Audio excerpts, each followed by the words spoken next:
The last rays of sunset painted the horizon in crimson and gold when the stagecoach lurched to a violent halt. Dust billowing around the wooden wheels as masked men emerged from the shadows of the canyon walls.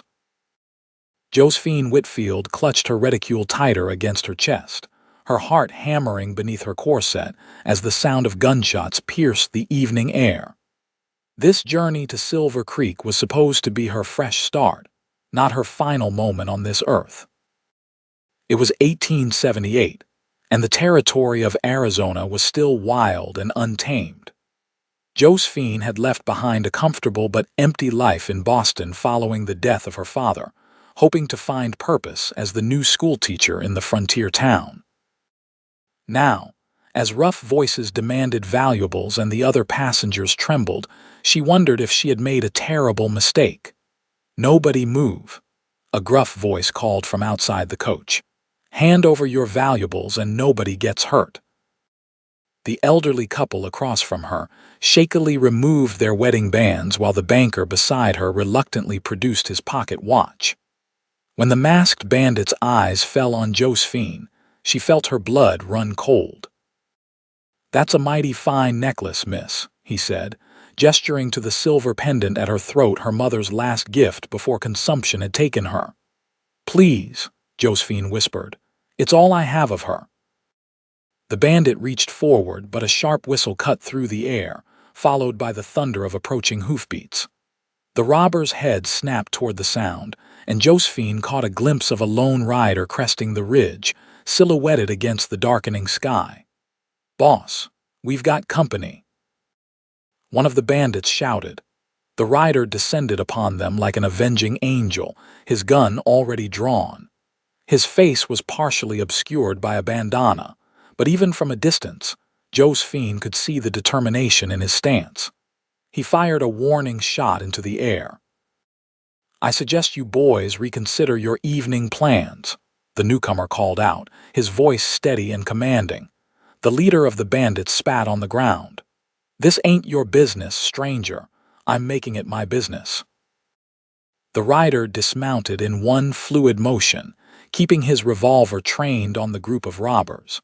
"Now step away from the coach." What followed was a blur of motion and gunfire. Josephine could only catch glimpses as passengers cowered and bandits scattered. The mysterious rider moved with practiced precision, disarming one robber with a well-placed shot to the shoulder, sending another scrambling when his hat was pierced clean through. When the shooting temporarily ceased, the rider approached the stagecoach door. Up close, Josephine could see his eyes steel blue and unwavering. He pulled down his bandana, revealing a face weathered by sun and wind, yet handsome in its rugged way. "Name's Brody Xavier, madam," he said, tipping his hat slightly. "Stay behind me until it's done." These boys aren't the type to retreat for long. True to his prediction, a shot rang out from behind a nearby boulder. Brody pushed Josephine back into the coach and positioned himself as a human shield. "Keep your head down," he commanded, returning fire with deadly accuracy. The ensuing firefight was brief but intense. When silence finally fell, 3 bandits lay wounded on the ground while the others had fled into the gathering darkness. Brody secured the injured men with rope from his saddlebag, his movements efficient and practiced. "You a lawman?" the driver asked, climbing down from his perch with trembling hands. "Used to be," Brody answered cryptically, tightening the last knot. "Now I just try to keep the roads safe when I can." He turned to the passengers who were cautiously emerging from the stagecoach. "Anyone hurt?" Josephine stepped forward, her legs unsteady. "Thanks to you, we're unharmed. How did you know to come?" A small smile crossed Brody's face, softening his stern features. "I didn't. Was tracking these fellas for 2 days after they hit another coach near Tucson. Just got lucky with the timing." The driver cleared his throat. "We're still a good 3 hours from Silver Creek, and it'll be full dark soon. Not safe to continue tonight." "There's a way station about a mile ahead," Brody said. "We can escort the coach there, tend to these wounded, and continue at first light." As they prepared to depart, Josephine found herself studying the mysterious cowboy. There was something in his eyes that spoke of past sorrows, a depth that intrigued her. When he helped her back into the coach, their hands touched briefly, and a strange warmth spread through her fingers despite the evening chill. "Thank you," she said softly. "I'm Josephine Whitfield. I'm to be the new schoolteacher in Silver Creek." Something flickered in his eyes, recognition, perhaps, or simple interest. "Silver Creek, huh? Small world, Miss Whitfield. I've got business there myself." Before she could inquire further, he closed the door and mounted his horse, positioning himself alongside the coach as they proceeded carefully toward the way station. The way station was little more than a sturdy cabin with a large stable attached, but after their ordeal, it looked like a palace to Josephine. The caretaker, a grizzled old-timer named Hank, welcomed them with hot coffee and a roaring fire. While Brody secured the wounded bandits in the storeroom, the other passengers huddled near the warmth, their earlier terror giving way to exhausted relief. "Never seen shooting like that," the banker commented, sipping his coffee. "That man's a dead shot." "He saved our lives," Josephine agreed, her gaze drifting to the door where Brody had disappeared. The elderly woman patted Josephine's hand. "Be careful with those eyes of yours, dear. Men like him, they carry trouble wherever they go." Josephine felt her cheeks warm. "I was merely expressing gratitude." "Of course, dear," the woman replied with a knowing smile. When Brody returned, he accepted a cup of coffee but remained standing, his eyes constantly moving between the windows and doors. The vigilance of a man who had learned the hard way never to let his guard down. "Those fellas are the Slater gang," he explained to the group. "They've been terrorizing coaches across the territory for months. The sheriff in Silver Creek will be mighty pleased to see them brought in." "You know Sheriff Carter?" the driver asked. "We've crossed paths," Brody replied vaguely. "I'll ride ahead at first light to let him know we're coming with prisoners." As the evening wore on, the passengers gradually retired to the simple bedrolls Hank provided. Josephine, however, found sleep elusive. The events of the day kept replaying in her mind the terror of the robbery, the unexpected rescue, the strange connection she'd felt to a man she'd just met. She rose quietly and stepped outside onto the small porch, wrapping her shawl tightly around her shoulders against the desert night's chill. The stars overhead were brilliant, more numerous than she'd ever seen back east. "Couldn't sleep," Brody's voice startled her. He was seated on a bench in the shadows, his revolver resting across his lap. "No," Josephine admitted, taking a tentative seat beside him. "Every time I close my eyes, I see those bandits." "That'll pass," he said gently. "First brush with danger always sits with you a while." "Is that why you're awake, standing guard?" He gave a small shrug. "Old habits. Besides, those Slater boys have friends. Better safe than sorry." They sat in comfortable silence for a moment, the only sounds the chirping of crickets and the occasional whinny from the horses in the stable. "May I ask you something, Mr. Xavier?" "Brody," he corrected. "And sure. You said you used to be a lawman. What happened?" His posture stiffened slightly. "That's a long story, Miss Whitfield." "Josephine," she countered with a small smile, "and we seem to have time." Brody gazed out into the darkness for so long that Josephine thought he might not answer. When he finally spoke, his voice was low and measured. "I was a deputy marshal based in Santa Fe. 5 years of tracking the worst kind of men through every hellhole in the territory." He paused, running a thumb along the edge of his gun. "Last year, my partner and I were ambushed while bringing in a notorious killer. Tom didn't make it. I took 3 bullets and barely survived." "I'm so sorry," Josephine whispered. "When I recovered, I turned in my badge." Couldn't stomach the politics anymore. The killer we'd captured walked free because a judge was paid off. His jaw tightened. "So now I do things my own way. Track the worst offenders, bring them to justice however I can. A bounty hunter. Sometimes," he admitted. Other times I just intervene, like today. Josephine studied his profile in the moonlight. That sounds like a lonely life. It is what it is. He turned to look at her directly. What about you? What brings a refined Eastern lady to a rough place like Silver Creek? She smiled wistfully. Is it that obvious I'm from back east? Your accent, the way you hold yourself, the fact that you're wearing gloves that have never seen a day of hard labor. His observation wasn't judgmental, merely matter of fact. My father was a professor in Boston.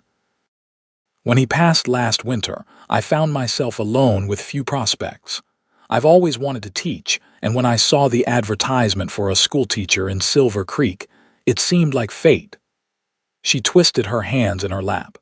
Though after today, I'm wondering if fate has a cruel sense of humor. Silver Creek's not so bad, Brody said. Good people mostly, just need someone to help civilize the next generation. And what business brings you there? She asked, remembering his earlier comment. A shadow crossed his face. Looking for someone, a man who needs to answer for his crimes. Before she could press further, a sound from the brush beside the cabin caught their attention. Brody was on his feet in an instant, pushing Josephine behind him as he raised his weapon. Get inside, he whispered urgently. Now. What is it? She asked, her heart racing anew. Just do as I say. Stay behind me until it's done. The words echoed from earlier that day, sending a chill down her spine. She retreated to the doorway but couldn't bring herself to go inside, watching as Brody approached the brush with cautious steps. A twig snapped in the darkness and Brody fired a warning shot that split the night.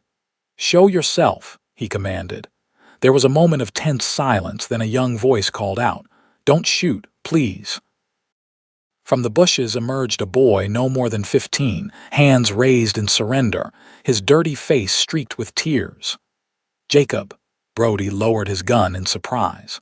What in blazes are you doing out here? The boy rushed forward, words tumbling out in a panic stream. They got Pa, Mr. Xavier. Those men you're after, they took him when they found out you'd captured their friends.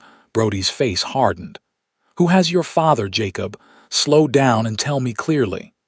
The rest of the Slater gang, the boy said, gulping for air. They came to our ranch after sundown. Said if you don't release their men by noon tomorrow, they'll kill Pa.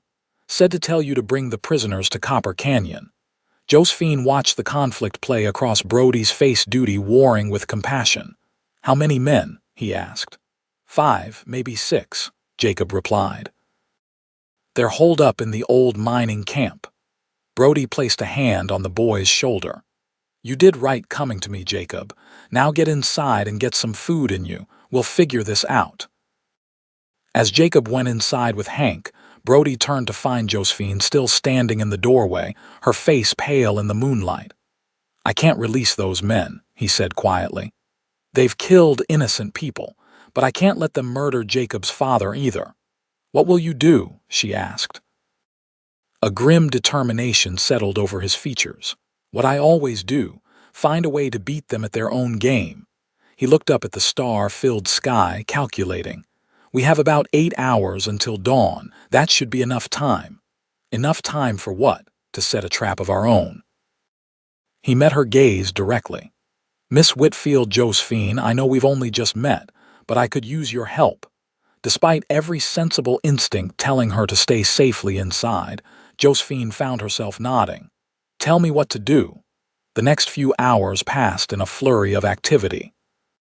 Brody outlined his plan to the way station keeper, the stagecoach driver, and Jacob, each assigned specific roles. Josephine watched in admiration as he transformed from a lone vigilante into a strategic commander, his mind working through every contingency. Her own role was simple but crucial. She would pose as a nurse tending to the wounded Slater gang members. When the exchange was made, she would create a distraction that would allow Brody and the others to gain the upper hand. I don't like putting you in danger, Brody told her as they prepared, loading extra ammunition into his gun belt. But you're the only one they won't immediately suspect. I want to help, she insisted. That boy needs his father. Brody studied her for a moment, a new respect in his eyes. You're not what I expected, Josephine Whitfield. I'll take that as a compliment, she replied with a small smile. It was meant as one. As dawn broke over the desert landscape, they set their plan in motion. The Stagecoach, now carrying the bound Slater gang members, their wounds treated and bandaged by Josephine, began the journey to Copper Canyon. Brody rode ahead, seemingly alone, while Jacob and Hank took a hidden route to outflank the remaining gang members. Josephine sat inside the coach, her heart pounding as they approached the meeting point. She wore Hank's late wife's dress, modified to look like a frontier nurse's garb, and carried a small medical bag containing more than just bandages. A Derringer pistol was hidden at the bottom, loaded and ready. Remember, the driver murmured as they neared the canyon, when Mr. Xavier gives the signal, get down fast and stay down. She nodded, clutching the bag tightly. Through the window, she could see Brody up ahead, a solitary figure against the rugged terrain. Even from a distance, his confidence was palpable, his posture betraying no fear despite riding into what could easily become an ambush. Copper Canyon lived up to its name, its walls glinting with mineral deposits that caught the morning sun. As they rounded a bend, Josephine saw them 5 men on horseback, with a 6th figure slumped over a saddle, hands tied behind his back. Jacob's father. Brody halted his horse about 50 yards from the gang, raising one hand in greeting. I brought what you asked for, he called out, his voice carrying in the canyon's natural acoustics. The leader of the remaining gang, a burly man with a thick beard, spat tobacco juice onto the ground. Let's see him, Xavier. At Brody's signal, the Stagecoach moved forward until it was beside him. The driver pulled back the canvas covering, revealing the 3 wounded gang members inside with Josephine. They need medical attention, Brody said. That's why the nurse is with them. Now let Cartwright go. The leader laughed. You think we're stupid? Send the woman and our boys over first. Josephine could see Brody's jaw tighten. This wasn't part of the plan, but he nodded slightly to her. She understood they needed to adapt. Help them down, he instructed her, loud enough for the gang to hear. With shaking hands that weren't entirely an act, Josephine helped the first bandit out of the coach. He was the most severely wounded, with a bandaged shoulder that limited his movement. As they approached the halfway point between the 2 groups, she whispered to him, If you make any sudden moves, Mr. Xavier will put a bullet in you before you take 2 steps. The bandit glanced at Brody's unwavering gun and gave an almost imperceptible nod. The exchange continued with the second bandit, and then the third. Each time, Josephine returned to the Stagecoach alone, her anxiety building. The gang still hadn't released Jacob's father. You've got your men, Brody called out after the third exchange. Now it's your turn. The leader gestured, and one of his men roughly hauled Jacob's father off the horse. The poor man could barely stand, his face bruised and bloodied from what had clearly been a severe beating. Walk, the gang member ordered, shoving him forward. As Mr. Cartwright stumbled toward them, Josephine prepared herself. The moment he crossed paths with her would be the signal. She would drop to the ground and Brody would take his shot at the leader. What happened next occurred so quickly that later, Josephine could only recall fragments. Mr. Cartwright reached her, his eyes filled with gratitude. She smiled encouragingly at him, then let her medical bag fall to the ground as planned. But one of the bandits, the one with the wounded shoulder, suddenly lunged forward, grabbing her around the waist and pressing a hidden knife to her throat. Nobody move, he shouted. Or the lady gets it. Brody froze, his gun half raised. The leader of the gang laughed triumphantly. Looks like we win after all, Xavier, he called. Drop your weapon. Time seemed to slow as Josephine met Brody's gaze across the distance. In his eyes, she saw something that steadied her racing heart, not fear or defeat, but absolute resolve. He gave her an almost imperceptible nod. Understanding flashed between them. Josephine suddenly went limp, as if fainting, her dead weight surprising the bandit. As his grip loosened, she drove her elbow into his wounded shoulder with all her strength. The man howled in pain, and in that instant, Brody fired. The leader of the gang toppled from his horse as shots erupted from the canyon rim. Hank and Jacob, right on schedule. Chaos ensued as the remaining gang members returned fire. Josephine scrambled away from her captor, retrieving the derringer from her fallen bag. When the bandit lunged toward her again, she aimed and fired, catching him in the leg.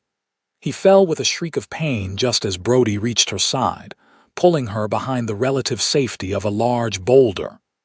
"Are you hurt?" he demanded, his eyes frantically scanning her for injuries. "No," she gasped. "I'm fine." Relief washed over his face, quickly replaced by determination. "Stay here, don't move." The firefight lasted mere minutes but felt like hours to Josephine. When silence finally fell, she peered cautiously around the boulder to see Brody standing amidst the defeated gang, his gun still drawn as he checked each man. 2 were dead, including the leader. The others were wounded but alive, groaning in pain as Hank and the stagecoach driver secured them with rope. Jacob had rushed to his father's side, helping the battered man sit up against a rock. Seeing they were safe, Josephine emerged from her hiding place, medical bag in hand. "Let me help," she said, kneeling beside Mr. Cartwright to assess his injuries. As she worked, cleaning cuts and bandaging wounds, she was aware of Brody watching her. When she glanced up, the admiration in his eyes made her breath catch. "You're something else, Miss Whitfield," he said quietly. "Not many school teachers I know would keep their head in a situation like that." "I surprised myself," she admitted, securing a bandage around Mr. Cartwright's ribs. "But I couldn't let that boy lose his father." Mr. Cartwright grasped her hand weakly. "Thank you, miss. You and Mr. Xavier saved my life. We'll get you back to the way station to rest," Brody said. "Then continue on to Silver Creek tomorrow. Sheriff Carter will want statements from everyone." As they prepared to leave, loading the dead gang members onto their horses and the wounded into the stagecoach, Brody approached Josephine again. "That was quick thinking back there," he said. "The way you handled yourself." "Just following your lead," she replied modestly. He shook his head. "No, that was all you. You're braver than you give yourself credit for." Before she could respond, he was called away to help secure the prisoners. But something had changed between them, a bond forged in danger that went beyond mere gratitude or admiration. The journey back to the way station was somber but relieved. Jacob rode with his father in the coach, while Brody once again took position as outrider. Occasionally, Josephine would catch his eye through the window, and a silent understanding would pass between them. By the time they reached the way station, the sun was high overhead. Hank's wife, Martha, had prepared a hearty meal for everyone, and the atmosphere gradually lightened as the danger receded and hunger took precedence. Josephine found herself seated beside Brody at the rough-hewn table, their shoulders occasionally brushing as they ate. Each casual contact sent an unexpected warmth through her, a feeling entirely new and somewhat alarming in its intensity. "So," she said, keeping her voice light, "will you continue to Silver Creek with us tomorrow?" "I have to," he replied, "to deliver these prisoners and give my report to Sheriff Carter." "And after that, will you be moving on to track down more outlaws?" Something in her tone must have revealed more than she intended, for he turned to look at her directly. "Are you asking if I'm staying in Silver Creek, Josephine?" Her cheeks warmed. "I suppose I am, yes." A small smile played at the corners of his mouth. "I haven't decided yet. Might depend on what I find there that's worth staying for." Their eyes held for a moment longer than was proper, and Josephine felt a flutter in her stomach that had nothing to do with fear or danger. "Silver Creek needs good people," she said finally. People who stand up for what's right. Is that what you think I am? A good man? The question was asked lightly, but she sensed a genuine uncertainty beneath it. I think you're a man who's seen too much darkness and still chooses to fight it. That makes you a very good man in my estimation.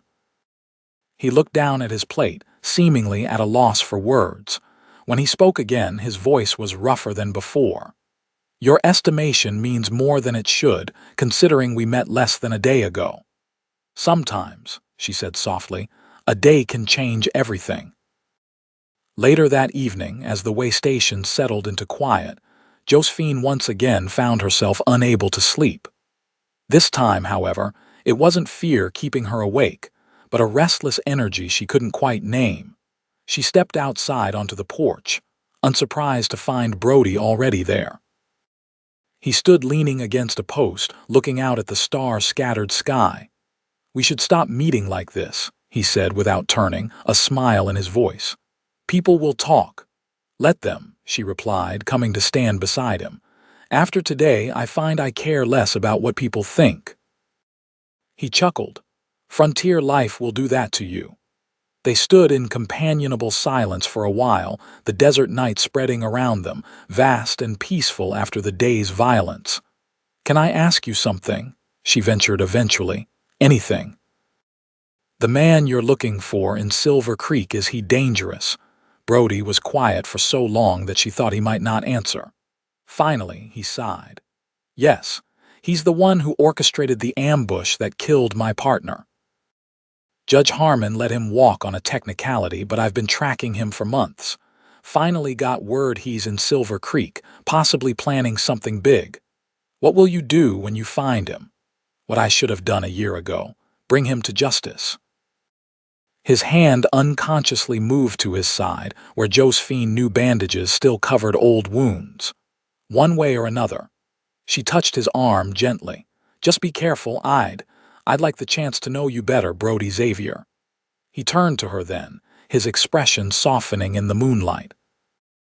I'd like that too, Josephine Whitfield. More than I should. His hand found hers, calloused fingers entwining with her softer ones. The simple contact sent a current through her that made her previous infatuation seem pale and insignificant by comparison. We should try to get some sleep, he said reluctantly. Tomorrow will be another long day. Yes, she agreed, though neither made any move to release the other's hand. Brody, thank you, not just for saving my life, but for showing me I'm stronger than I thought. He smiled, a genuine smile that transformed his rugged features. You always were strong, Josephine. You just needed the chance to prove it to yourself. With that, he raised her hand to his lips and pressed a gentle kiss to her knuckles. The gesture, so courtly and unexpected from this hardened frontiersman, left her breathless. Good night, he whispered, releasing her hand and stepping back. Good night, she echoed, reluctantly turning toward the door. As she settled onto her bedroll, Josephine knew that whatever happened in Silver Creek, her life had irrevocably changed. She had come west seeking purpose, and had found not only that, but possibly something even more precious, a connection to a man unlike any she had ever known.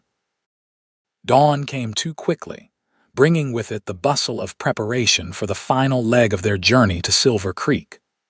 The wounded were loaded carefully into the stagecoach, while Jacob and his father rode alongside on horses borrowed from Hank. As they prepared to depart, Brody pulled Josephine aside. I'll be riding ahead with the prisoners, he explained.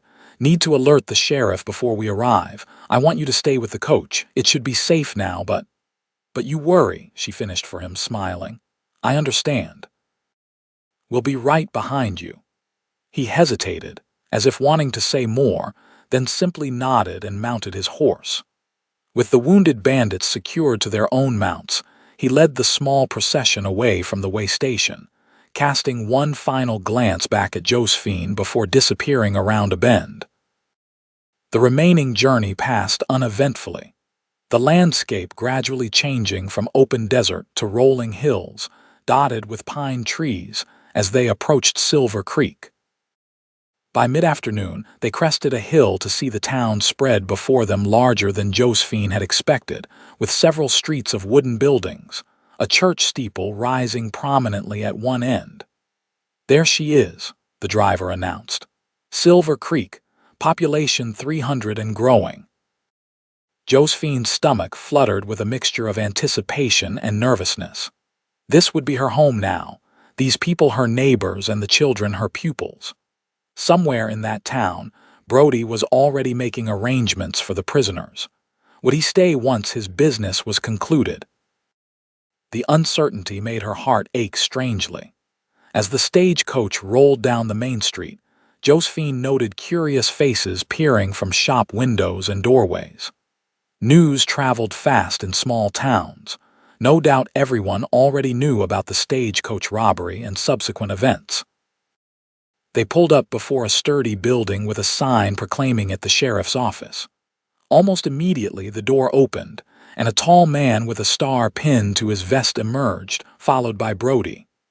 "Miss Whitfield," Brody said, helping her down from the coach. "This is Sheriff Thomas Carter." "Madam," the sheriff said, tipping his hat. "Mr. Xavier here has been telling me about your ordeal. Sounds like you showed considerable courage." "It was Mr. Xavier who saved us all," she demurred. "Well, from what I hear, it was a joint effort," Sheriff Carter said with a knowing look between them. "In any case, the town council will want to thank you both properly. But first, I imagine you'll want to get settled. Mrs. Peterson has your boarding house room all ready." A plump, motherly woman stepped forward from the small crowd that had gathered. "I'm Ellen Peterson, dear. The school board hired me to make arrangements for you. Your trunk arrived yesterday on the freight wagon." Josephine smiled gratefully. "Thank you, Mrs. Peterson. I'm eager to see my accommodations and the schoolhouse." "Of course, dear. But first, you look like you could use a hot bath and a decent meal after what you've been through." As arrangements were made to escort Josephine to her new home, she found a moment alone with Brody. "Will I see you again?" she asked quietly, his eyes softened. "Count on it. I need to help the sheriff process these prisoners and give my official statement, but after that, perhaps I could call on you, properly, I mean." Joy bloomed in her chest. "I'd like that very much." He squeezed her hand briefly. "Get some rest, Josephine. You've earned it." With that, they parted ways, Josephine following Mrs. Peterson toward the boarding house while Brody returned to the sheriff's office. As she walked down the wooden sidewalk, Josephine felt the curious gazes of her new neighbors, but found she didn't mind. Let them look. Let them wonder about the new schoolteacher who had helped capture the notorious Slater gang on her very journey to town. For the first time since leaving Boston, Josephine felt truly alive. The boarding house was a tidy two-story building on a quiet side street, its front yard boasting a well-tended garden that reminded Josephine of home. Mrs.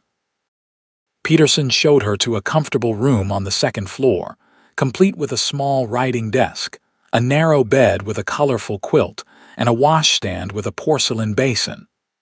"It's lovely," Josephine said sincerely. "The bathroom's at the end of the hall. I've already had hot water brought up for you," Mrs. Peterson said. "Dinner's at 6, but I can bring a tray up if you're too tired for company tonight."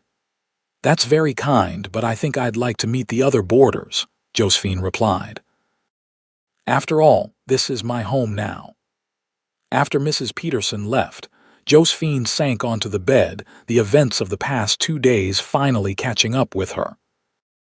She had survived a stagecoach robbery, helped capture dangerous outlaws, and even fired a gun in self-defense, all things the prim Boston schoolteacher she'd been would have found unthinkable. And then there was Brody Xavier. The memory of his hand holding hers, his lips brushing her knuckles, sent a pleasant shiver through her. He was unlike any man she'd ever known, dangerous yet honorable, hard yet capable of surprising gentleness. The prospect of seeing him again made her heart race in a most improper manner. After a long, blissful soak in the bathtub, Josephine changed into one of her simpler dresses and ventured downstairs. The boarding house dining room was already occupied by several people who looked up with undisguised interest as she entered. "Everyone, Mrs. Peterson announced. "This is Miss Josephine Whitfield, our new schoolteacher." A chorus of greetings followed, and Josephine was quickly introduced to the other boarders. Mr. Jenkins, the telegraph operator, Miss Abigail Hanson, who ran the millinery shop, Dr. Raymond Parker, the town physician, and the widow Collins, who taught piano to the town's children. "We've heard all about your adventure, Miss Whitfield," Miss Hanson said eagerly as they ate. "Is it true you shot one of the Slater gang?" Josephine blushed. "I'm afraid the stories have been exaggerated. I merely defended myself when necessary." "And that cowboy who rescued you," Widow Collins added with a knowing smile. "Mr. Xavier, they say he's quite handsome in a dangerous sort of way." "He was very brave," Josephine acknowledged, hoping her cheeks weren't as red as they felt. "Without his intervention, I fear none of us would have reached Silver Creek alive." Dr. Parker leaned forward. "I treated his wounds last year, you know. 3 bullet wounds that would have killed a lesser man. Never complained once during the whole painful process. Just kept asking when he could ride again." "You know him well, then?" Josephine asked, trying to keep her tone casual. "As well as anyone knows Brody, Xavier," the doctor replied with a shrug. "He keeps to himself mostly. Stays at the hotel when he's in town, which isn't often. Been hunting bounties since he left the marshals." "He's a good man," Mr. Jenkins interjected. "Sends most of his bounty money to his sister in Colorado. Widowed with 3 young ones. Not many know that." Josephine absorbed this information, filing it away with what little she already knew about Brody. A man of hidden depths, it seemed. After dinner, despite her fatigue, Josephine found herself standing by her window, looking out at the town that was to be her new home. Silver Creek was settling into evening routine lamps being lit in windows, the saloon down the street coming alive with piano music and laughter, a few people still making their way along the boardwalks. Her gaze was drawn to movement on the street below a familiar figure walking purposefully toward the boarding house. Brody. Her heart leaped, then settled into a rapid rhythm as she watched him hesitate at the gate, adjust his hat, then stride up to the door. A moment later, she heard Mrs.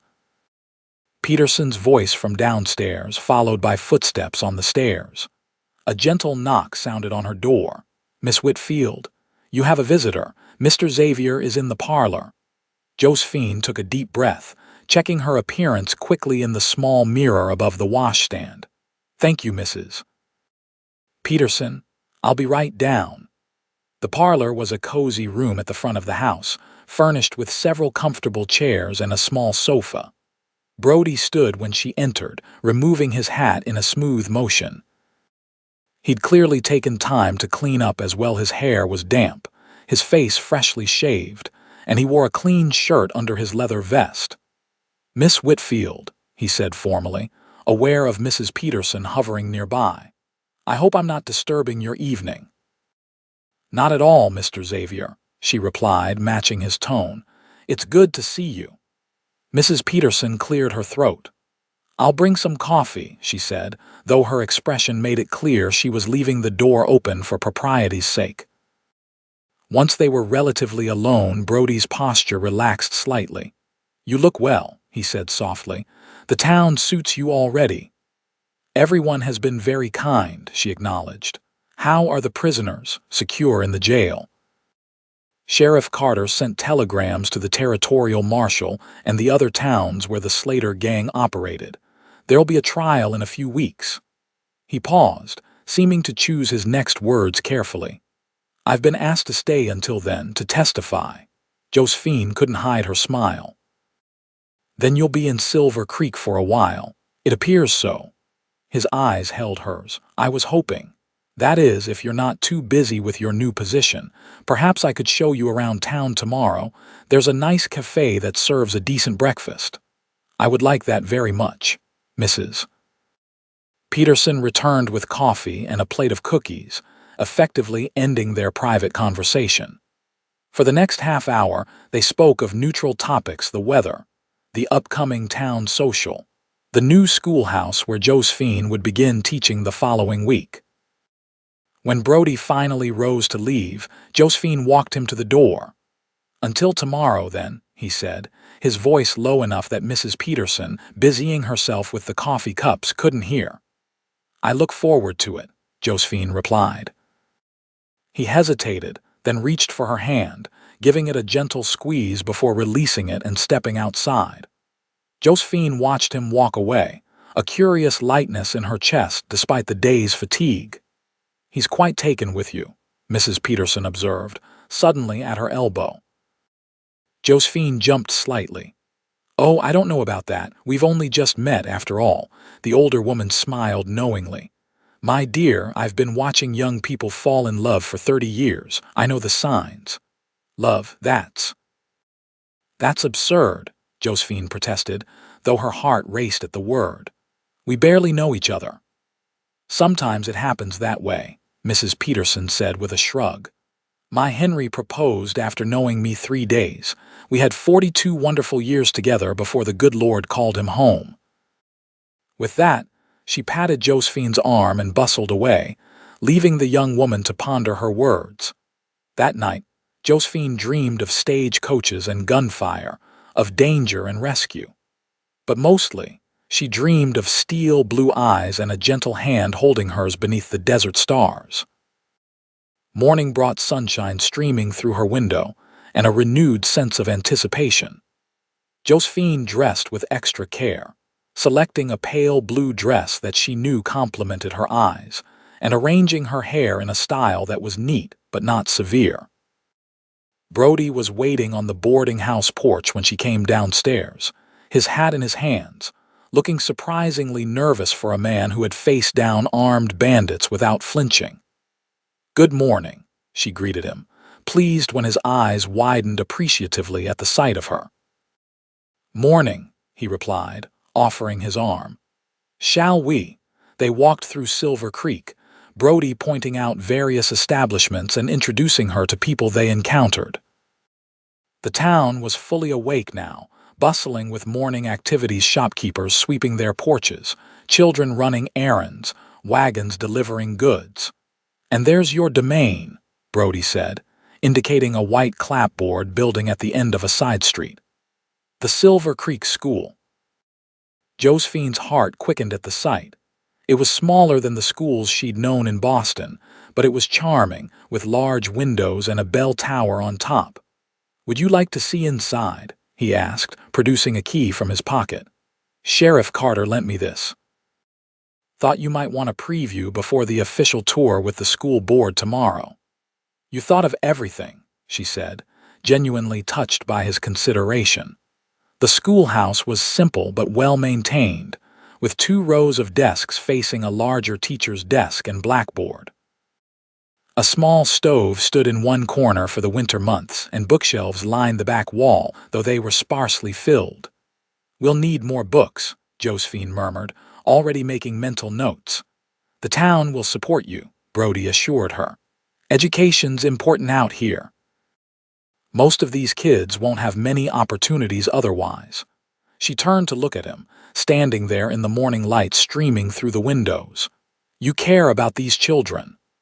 "I care about building something better than what we have," he said simply. "That starts with teaching the next generation properly." In that moment, Josephine could easily imagine a future here, teaching these frontier children, building a life in this growing town, perhaps even with this complex, honorable man beside her. The thought both thrilled and frightened her with its intensity. "Breakfast," he suggested, seeming to sense her emotional turmoil. "You must be hungry." The cafe was just opening when they arrived, and they were seated at a small table by the window. Over plates of eggs, bacon, and fresh biscuits, their conversation flowed easily, moving from their immediate surroundings to deeper topics: books they'd read, places they'd seen, hopes they harbored. "You never mention your family," Josephine said as they lingered over coffee. Do you have siblings besides your sister in Colorado? A shadow crossed his face. Had a brother. He died at Shiloh. I was just a kid then, but I remember how it changed our parents. Father was never the same. I'm sorry, she said softly. The war took so much from so many. Your family. My mother died when I was 12. Consumption. Father raised me alone after that, surrounded me with books and ideas. He was a good man. She smiled sadly. I miss him terribly still. Brody reached across the table, briefly covering her hand with his. He'd be proud of you.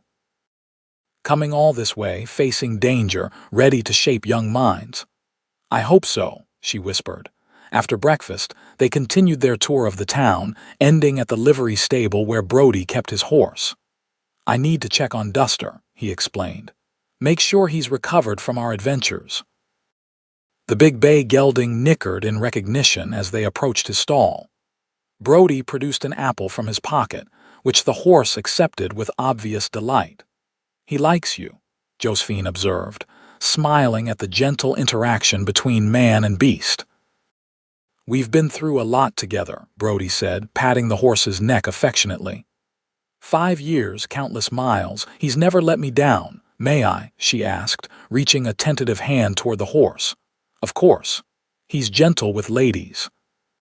Josephine stroked the horse's velvety nose, charmed when he pushed against her hand for more attention. He's beautiful. Would you like to ride him sometime? Brody asked. When you're settled in, I could take you out to see some of the countryside around Silver Creek. There's a waterfall about an hour's ride that's worth seeing. The invitation and the promise of future outings together warmed her.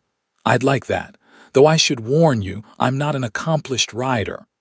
Duster will take care of you, he promised, and so will I. Their eyes met over the stall door, and something electric passed between them. Josephine felt her breath catch at the intensity in his gaze. The moment was broken by the arrival of the stable boy, coming to refill the water troughs. Brody stepped back, clearing his throat. I should let you get back. You must have preparations to make for your teaching duties. Yes, she agreed, though reluctantly. The school board is meeting me tomorrow to discuss the curriculum. As they walked back toward the boarding house, their hands occasionally brushed, sending little jolts of awareness through Josephine. At her door, Brody paused. Thank you for a lovely morning, Miss Whitfield. Josephine, she reminded him softly. After all we've been through, I think we're past formalities, don't you? A smile touched his lips. Josephine, then, and I'm just Brody. No Mr. needed. Brody, she echoed, liking the feel of his name without adornment. Will I see you tomorrow? Count on it, he promised. Perhaps dinner. There's a restaurant at the hotel that serves a decent steak. I'd like that. He hesitated, then raised her hand to his lips as he had that night at the way station. This time, however, his kiss lingered a moment longer, his eyes holding hers over their joined hands. Until tomorrow, Josephine, he murmured, before reluctantly releasing her and walking away. Josephine watched him go, her hand still tingling where his lips had touched it. She had come to Silver Creek seeking a fresh start, a purpose beyond the narrow confines of Boston society. Instead, she had found adventure, danger, and possibly, though it seemed impossible after just 2 days, the beginnings of love. The following weeks passed in a whirlwind of activity as Josephine settled into her new life. The school term began with 28 pupils ranging from 6 to 16 years of age, all eager to meet their new teacher from the East. The days quickly developed a pleasant rhythm: mornings teaching reading, writing, and arithmetic to her charges, afternoons spent preparing lessons and grading papers, and then there were the evenings with Brody. True to his word, he remained in Silver Creek, awaiting the trial of the Slater gang. In the meantime, he had taken on the role of deputy sheriff, helping Thomas Carter maintain order in the growing town. The position suited him. Josephine thought allowing him to use his skills for justice without the constant danger and solitude of bounty hunting. Their courtship for that was what it had become. Despite neither of them officially naming it, such progressed with a sweetness that surprised them both. Dinners at the hotel restaurant, walks along Silver Creek itself in the golden evening light, Sunday afternoon rides into the surrounding countryside aboard the Patient Duster. During one such ride, they stopped to rest in a meadow dotted with wildflowers. Josephine sat on a fallen log while Brody tended to his horse, watching him with undisguised admiration. "You're staring," he noted with amusement, glancing over his shoulder at her. "Am I?" she replied innocently. "I was just thinking about how different my life would have been if that stagecoach hadn't been robbed." He secured Duster's reins to a nearby branch and came to sit beside her on the log. "Different how?" "Well, I wouldn't have met you, for one thing." She smiled up at him. "At least, not in such dramatic circumstances." "Oh, I don't know about that," he mused, his arm settling comfortably around her shoulders. "Silver Creek's not that big. We would have crossed paths eventually." "Perhaps, but would you have noticed me? The prim school teacher fresh from Boston." His expression grew serious. "Josephine, I would have noticed you if you were standing in a crowd of 100 women. There's something about you that—" He paused, searching for words. "That calls to me. From the first moment I saw you in that stagecoach, frightened but still holding your ground." The sincerity in his voice made her heart swell. On impulse, she leaned forward and pressed a soft kiss to his cheek. "I'm glad it happened the way it did then, though perhaps with a bit less danger next time," he chuckled, turning to face her fully. His hand came up to cup her cheek, his thumb brushing gently across her skin. "May I?" he whispered. She nodded, unable to find her voice as he leaned in slowly, giving her every opportunity to pull away. When his lips finally met hers, Josephine felt as though the world around them had disappeared. The kiss was gentle at first, almost reverent, then deepened with a hunger that matched her own awakening desire. When they finally parted, both were breathing heavily. Brody rested his forehead against hers, his eyes still closed as if savoring the moment. "I've wanted to do that since the way station," he admitted. "I've wanted you to," she confessed, her hand still resting on his chest, feeling the strong, steady beat of his heart. They returned to town later than planned, both wearing expressions that probably revealed more than was proper about their afternoon activities. If Mrs. Peterson noticed Josephine's flushed cheeks and slightly disheveled hair at dinner that evening, she was kind enough not to comment. The days continued to pass pleasantly, punctuated by stolen moments together, kisses in the shadow of the schoolhouse after the children had gone home, hands clasped beneath the table during community suppers, quiet conversations on the boarding house porch long after propriety dictated Brody should have left. Then came the day of the trial. The territorial judge arrived on the morning stage, and the town hall was quickly transformed into a makeshift courtroom. The remaining members of the Slater gang were brought in under heavy guard, their expressions sullen as they faced justice at last. Brody testified first, his account of tracking the gang and the subsequent events at the Stagecoach and Copper Canyon delivered with professional detachment. Josephine followed, more nervous but equally clear in her testimony. When asked about her role in capturing the outlaws, she downplayed her actions, attributing their success entirely to Brody's bravery and quick thinking. His eyes, watching her from his seat near the sheriff, told her he knew better. The trial lasted just 2 days, the evidence against the gang overwhelming. When the judge delivered his verdict guilty on all counts, with sentences ranging from 20 years to hanging for the worst offenders, a collective sigh of relief went through the town. The Slater gang had terrorized the region for too long. Their capture and conviction represented a significant victory for law and order in the territory. That evening, the town held an impromptu celebration at the hotel. Music, food, and drink flowed freely, as the citizens of Silver Creek rejoiced in their newfound security. Josephine, wearing her best dress, a deep green silk that had seemed impractically fine for frontier life, until this moment found herself the center of much attention, the story of her courage during the robbery having grown with each retelling. "You'd think I single-handedly captured the entire gang," she murmured to Brody as they shared a quiet moment near the punch bowl. "Let them have their hero," he replied with a fond smile. "This town needs someone to look up to, and you fit the bill perfectly." "I believe that's your role," she countered. "Deputy Xavier, protector of Silver Creek." A shadow crossed his face there and gone so quickly she almost missed it. "About that," he said, his tone suddenly serious. "Could we step outside for a moment? There's something I need to discuss with you." Concern fluttered in her chest as she followed him onto the hotel's side veranda, away from the noise and crowds. The night was cool, stars beginning to appear in the deepening blue of the sky. "What is it?" she asked when he remained silent, staring out at the darkening town. Brody turned to face her, his expression troubled. "The trial's over. The men I was tracking are headed to prison or the gallows." "Yes," she agreed cautiously. "Isn't that good news?" "It is. But it also means—" He took a deep breath. "It means the reason I gave for staying in Silver Creek no longer applies." Josephine felt as though the ground beneath her feet had suddenly shifted. "Are you saying you're leaving?" she asked, her voice barely above a whisper. "No, no, that's not." He ran a hand through his hair in frustration.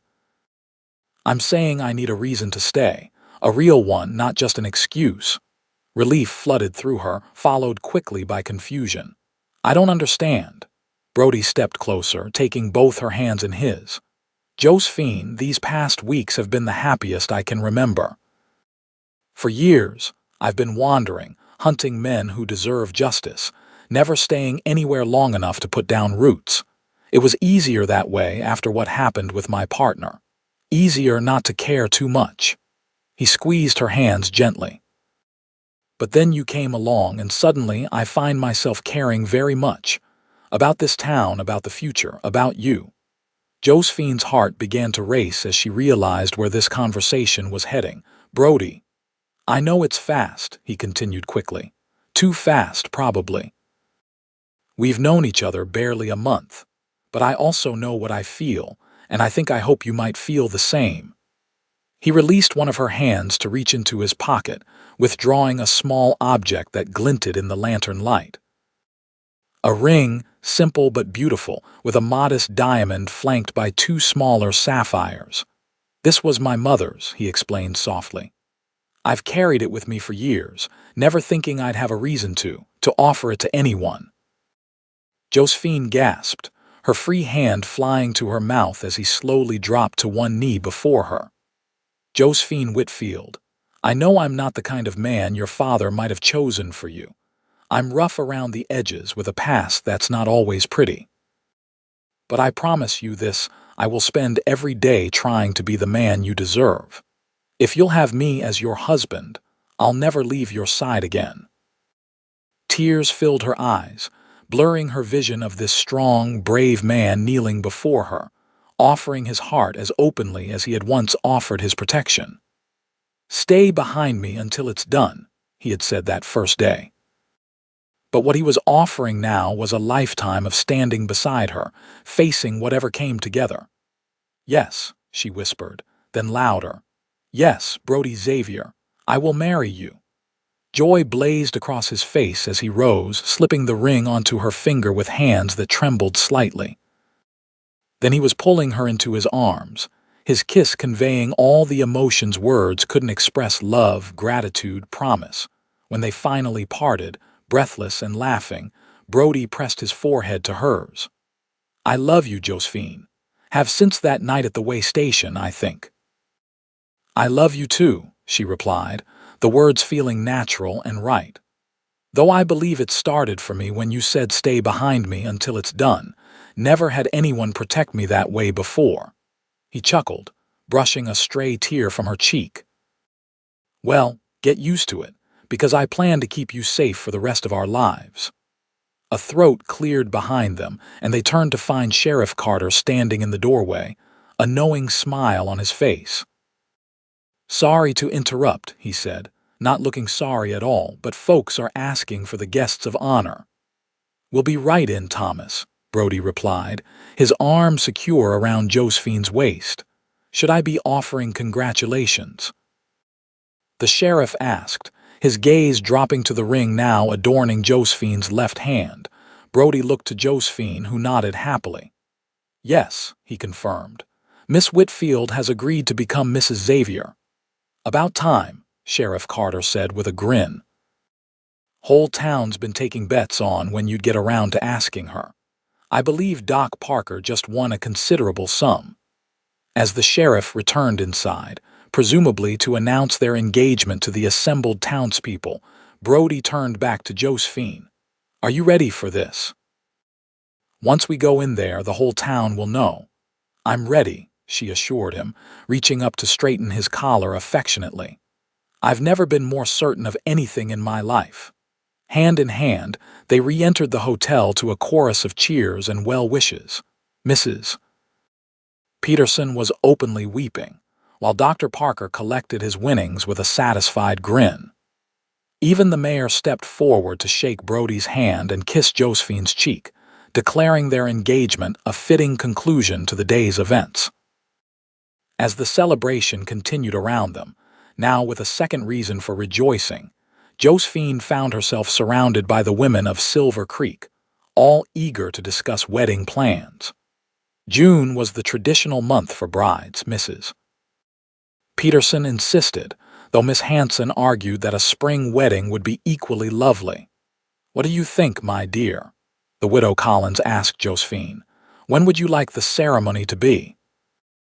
Josephine glanced across the room to where Brody stood with the sheriff and other men, his gaze frequently seeking hers as if to reassure himself she was still there, still his. "Soon," she said decisively. "I don't need an elaborate ceremony, just him and all of you, our new friends and family." The women exchanged approving looks.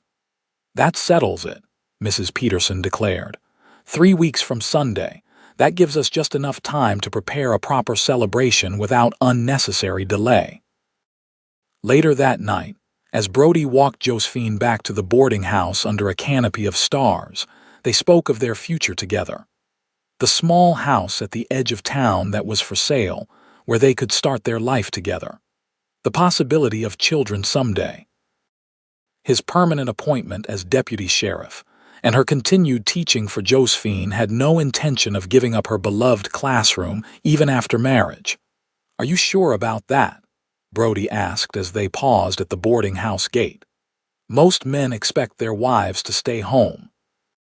"Are you most men?" she challenged gently. He laughed, pulling her close. "No, I suppose not, and you are definitely not most women." "Then we're agreed.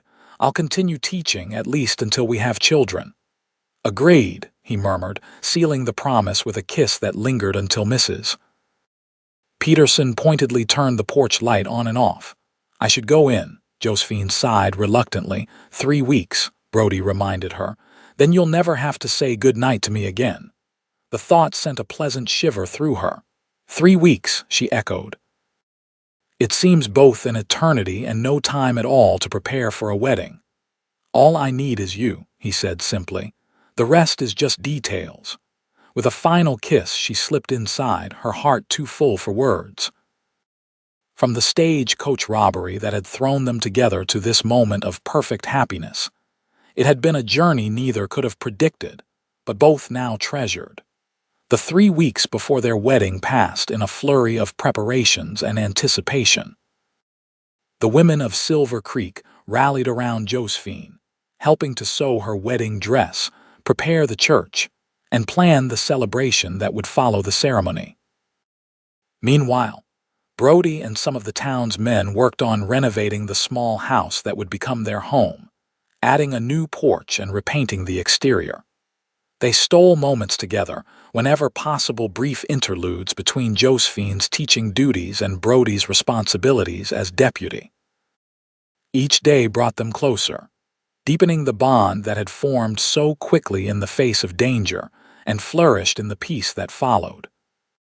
On the evening before their wedding, they stood together on the porch of their future home, Brody's arm around Josephine's shoulders as they watched the sun set over the distant mountains. "Are you nervous?" he asked, pressing a kiss to her temple. "About marrying you?"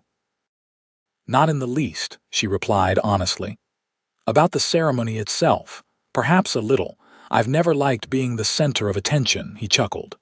"Says the woman who stands before 28 children every day. That's different," she protested with a laugh. "Teaching is about them, not me." "Well, tomorrow is about us," he said, turning her to face him. "Just remember that when you're walking down that aisle. It's just you and me making promises we've already made in our hearts." She smiled up at him, marveling at how this man who had faced down desperate outlaws without flinching could speak words of such tender poetry. "I love you, Brody Xavier," she whispered, rising on tiptoes to kiss him softly. "And I can't wait to be your wife." "I love you, Josephine Whitfield," he murmured against her lips. "Soon to be Josephine Xavier. It has a nice ring to it, don't you think?" "The very best," she agreed. Their wedding day dawned clear and bright, as if nature itself approved of their union. The small church was filled to capacity with the citizens of Silver Creek, all eager to witness the marriage of their schoolteacher and deputy sheriff, a love story that had already become something of a local legend. Josephine, dressed in a simple but elegant gown of ivory silk with lace accents, waited nervously in a side room as Mrs. Peterson made final adjustments to her veil. "You look beautiful, my dear," the older woman said, tears in her eyes. "Your parents would be so proud." "Thank you," Josephine whispered, her own eyes growing damp, "for everything. You've all made me feel so welcome here." "You're one of us now," Mrs. Peterson said firmly. "You and Brody both. This town is lucky to have you." A soft knock at the door signaled it was time. Sheriff Carter, who had agreed to give Josephine away in the absence of her father, entered wearing his best suit, his badge polished to a high shine. "Ready, Miss Whitfield?" he asked with a warm smile. "There's a mighty anxious man waiting for you out there." Josephine took a deep breath, accepting the small bouquet of wildflowers that Mrs. Peterson handed her. "I'm ready." The church fell silent as the piano began to play, every head turning as Josephine appeared in the doorway on Sheriff Carter's arm. But Josephine saw only one person, Brody, standing tall and handsome at the altar, his eyes never leaving hers as she walked toward him. He wore a new suit for the occasion, his usually unruly hair neatly combed, his face freshly shaved. But it was his expression that took her breath away, a mixture of awe, pride, and such profound love that it made her heart ache with joy when Sheriff Carter placed her hand in Brody's. The connection between them was so powerful that Josephine barely heard the minister begin the ceremony. All she could focus on was the warmth of Brody's grip, the silent promise in his eyes, the slight tremble in his fingers that told her he was as moved by this moment as she was. They spoke their vows clearly, their voices carrying through the hushed church. Traditional words, but spoken with such conviction that they seemed newly minted for this moment, this union. "I now pronounce you husband and wife," the minister declared at last. "You may kiss your bride."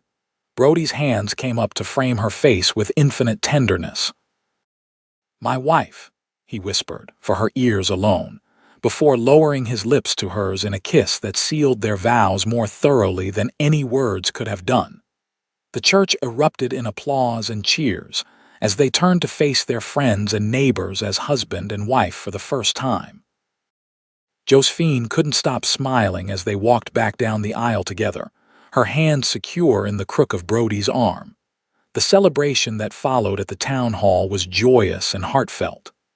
There was food in abundance, music for dancing, and enough well wishes to last a lifetime. Josephine found herself passed from one congratulatory embrace to another, barely having time to catch her breath before someone else wanted to express their happiness for the new couple. Through it all, Brody remained close, his hand finding hers whenever possible, his eyes seeking hers across the room when they were temporarily separated. It was as if neither could quite believe their good fortune, needing constant reassurance that this happiness was real and lasting. As evening approached, the newlyweds prepared to depart for their new home. Amidst laughter and a shower of rice, they climbed into the buggy Brody had borrowed for the occasion, waving to the assembled townspeople as they pulled away. "Happy, Mrs. Xavier?" Brody asked as they left the crowd behind, his arms secure around her shoulders. "Deliriously so, Mr. Xavier," she replied, leaning into his embrace. "Though I still can't quite believe it's real." "Better get used to it," he said, dropping a kiss on her forehead. "You're stuck with me now. For better or worse, remember." "I have a feeling it will be mostly better," she said confidently. Their home welcomed them with windows glowing warmly in the gathering dusk. Brody had arranged for Mrs. Peterson to come earlier and light lamps in the fireplace, ensuring the house would be cozy for their arrival. Still, Josephine gasped in surprise when Brody stopped the buggy, came around to her side, and suddenly swept her into his arms. "What are you doing?" She laughed, her arms instinctively going around his neck. "Carrying my bride across the threshold," he explained, kicking the gate open and striding up the path to their front door. "It's tradition." He managed to open the door without setting her down, then carried her inside their home. Their home. The thought made Josephine's heart swell with emotion. "Welcome home, Josephine Xavier," Brody said softly, finally setting her on her feet in the middle of their small but comfortable parlor. She looked around, taking in the simple furnishings they had acquired together over the past weeks: the sofa near the fireplace, the bookshelf already half filled with their combined collections, the braided rug that Mrs. Peterson had insisted was a necessity on cold mornings. "It's perfect," she whispered, turning back to her husband. "Everything is perfect." His arms came around her waist, drawing her close. "You're perfect," he corrected, his voice husky, "and I still can't believe you're mine." Later, much later, they lay together in the soft darkness of their bedroom, the sheets cool against heated skin. Josephine's head rested on Brody's chest, his heartbeat strong and steady beneath her ear, his fingers tracing lazy patterns on her bare shoulder. "What are you thinking?" he asked into the peaceful silence. She smiled against his skin. "I was thinking about that first day, the stagecoach robbery, you appearing like some avenging angel on the ridge." "Hardly an angel," he said with a soft laugh. "Just a man in the right place at the right time." "My right place, my right time," she murmured. "Do you remember what you said to me? Stay behind me until it's done." "I remember." She propped herself up on one elbow to look at him in the dim light filtering through the curtains. "I think I started falling in love with you in that moment. Not because you rescued me, but because of how you did it, without hesitation, without fear." His hand came up to cup her cheek. "I was afraid," he admitted. "Not of the bandits, but of failing, of not being able to protect you and the others." "But you didn't fail," she reminded him. "You never have." "And I never will," he promised, pulling her down for a kiss that quickly rekindled the passion they had only recently satisfied. "Not when it comes to you." In the years that followed, Silver Creek continued to grow and prosper, as did the Xaviers. Josephine's school expanded to require a second teacher, though she insisted on keeping the youngest pupils under her own instruction. Brody eventually succeeded Thomas Carter as sheriff when the older man retired, bringing his unique brand of justice to the evolving territory. Their family grew as well. 2 years after their wedding, Josephine gave birth to a daughter they named Elizabeth, after Brody's mother. A son, James, followed 3 years later, and finally another daughter, Sarah, completing their family. Through it all, their love only deepened, tempered by the ordinary challenges of life but never diminished by them. There were difficult times, of course illnesses, financial worries during drought years, the occasional resurgence of the violence that had marked their first meeting when outlaws passed through the region. But they faced each challenge together, just as they had faced the Slater gang all those years ago. Side by side, without fear, without hesitation. On their 20th wedding anniversary, Brody surprised Josephine by taking her back to the way station where they had spent that first night after the Stagecoach robbery. The building had been expanded into a proper inn now, though Hank and Martha still ran it, greeting the Xaviers like the old friends they were. After dinner, Brody led Josephine out onto the porch where they had first truly talked, where she had first glimpsed the man behind the gunfighter's facade. "Do you remember?" he asked, his arm around her waist as they gazed up at the same stars that had witnessed their beginning. "Every moment," she assured him, leaning into his embrace.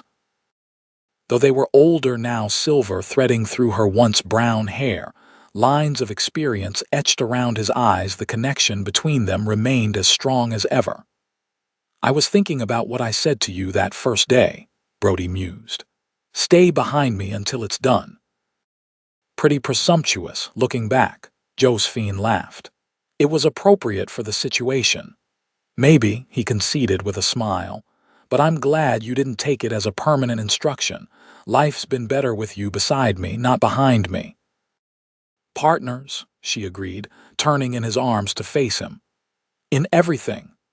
"Always," he promised, lowering his head to kiss her with the same tenderness he had shown on their wedding day. Above them, the desert stars continued their eternal dance, witnesses to a love that had begun in danger but flourished in peace, a love as enduring as the mountains and as vast as the western sky stretching endlessly above Silver Creek.